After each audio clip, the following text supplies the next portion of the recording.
pada pagi hari ini akan mengajak Anda untuk membahas sejumlah informasi menarik dan ada yang spesial hari ini karena beberapa waktu ke depan kita akan menghadapi bulan suci Ramadan. Bagaimana sebetulnya kiat-kiatnya dalam menjaga kesehatan saat puasa di tengah pandemi COVID-19 akan kita bahas lengkapnya dalam Anyus Bandung pada pagi hari ini.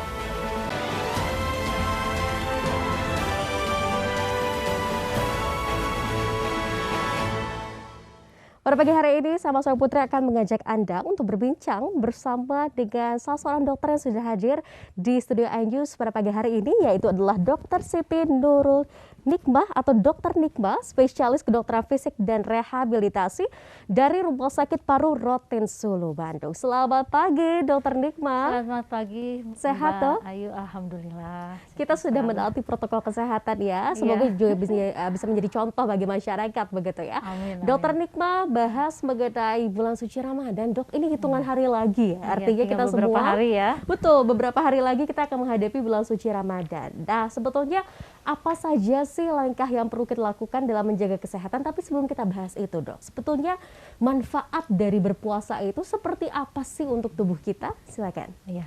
Terima kasih atas waktunya. Pagi ini kita membahas mengenai menjaga kesehatan saat berpuasa di masa pandemi COVID ini ya Mbak ya. Jadi manfaat puasa itu sebetulnya banyak untuk kesehatan.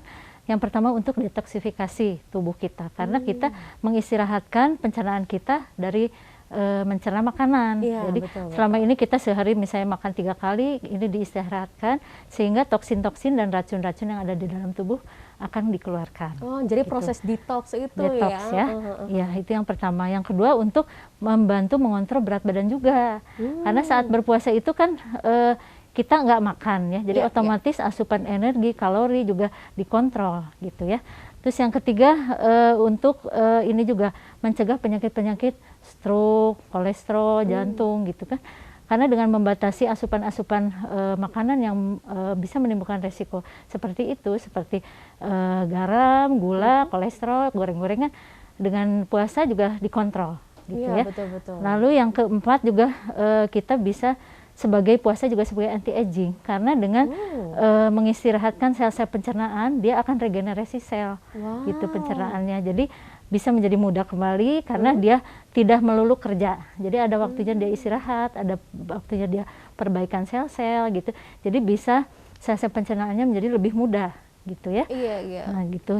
Lalu yang selanjutnya itu mendukung gaya pola hidup sehat karena dengan kita makan, juga istirahat, tubuh juga diberi waktu untuk perbaikan sel, lalu nanti aktivitas, lalu istirahat, selain istirahat makan juga istirahat yang cukup dan olahraga yang teratur.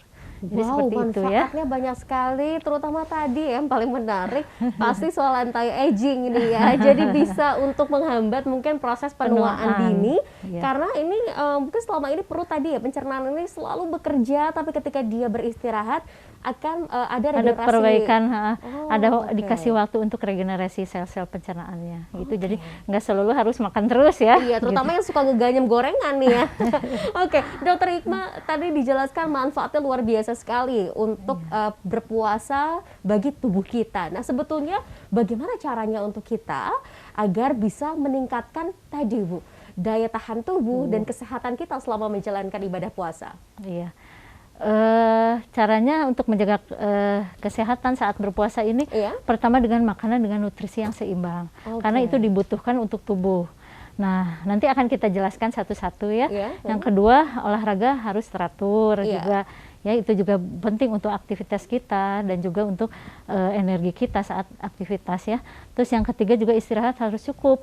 Karena kalau istirahat tidak cukup juga bisa mengganggu semua, mengganggu aktivitas, mengganggu juga saat berpuasa ya gitu. Terus yang keempat juga kita harus bisa mengelola manajemen stres. Karena saat puasa juga kadang-kadang kita pekerjaan banyak, tetapi kita lelah, lemah dan sebagainya gitu ya. Lalu yang keempat juga kita tetap harus menjaga protokol kesehatan dengan menjaga kebersihan. Nanti akan kita bahas satu-satu ya. Oke, baik, ini menarik sekali. Artinya tadi mulai dari nutrisi sampai ke kebiasaan hidup kita untuk protokol kesehatan juga nggak boleh terlewatkan. Nah, nutrisi seimbang itu seperti apa sih, Dok? Begitu kalau kita dulu dengar 4 sehat 5 sempurna, katanya itu sebetulnya sudah sudah berubah ya Iya. kondisi itu. Silakan dokter, Udah seperti apa? ya, sebetulnya kalau nutrisi yang Pasiat 5 sempurna sebetulnya masih dipakai untuk gitu. Untuk misalnya anak yang masih tumbuh kembang, terus jadi Untuk nggak kondisi selalu tertentu masih kondisi digunakan ya. tertentu gitu ya. Lalu tadi nutrisi yang seimbang itu terdiri dari kebutuhan kita untuk mengkonsumsi karbohidrat, Iya, protein, lemak baik dalam betul. kehidupan sehari-hari untuk aktivitas itu tetap dibutuhkan. Ada ada angka kecukupan gizinya harus berapa persen. Misalnya untuk aktivitas sehari-hari karbohidrat harus 40% dari kebutuhan kalori yang dibutuhkan tubuh, terus protein 30%, lemak baik 30%, lalu vitamin, mineral dan serat. Lalu harus juga cukup hidrasi air. Karena itu untuk metabolisme dan sirkulasi tubuh. Itu juga cukup. Kalau yang terkenal di orang awam biasanya kebutuhan cairan itu 8 gelas atau 10 gelas per hari ya. Itu bisa dipakai sih sebetulnya. Tapi kalau kita mau detail sebetulnya kebutuhan tubuh itu 30 cc per kilogram berat badan.